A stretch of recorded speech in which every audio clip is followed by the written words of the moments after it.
Holy moly, guys! Congrats on making it to the last lesson of HTML with Coduo. The knowledge you've gained from the start of this course till now is enough for you to begin building your own HTML web pages. Of course, without CSS and JavaScript, they'll just be the skeleton of a web page, but this core knowledge will make understanding other parts of web development like CSS and JavaScript much easier.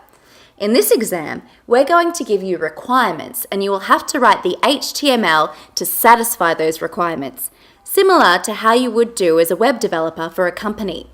We've mentioned this probably too many times, but it truly is very important. Remember to Google your questions and use resources like W3 Schools if you get stuck.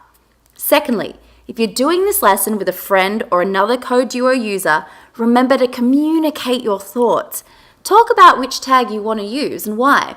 Again, congrats on making it this far. We hope you continue on to the other courses because together they will help you become a quality web developer. Good luck on your objectives.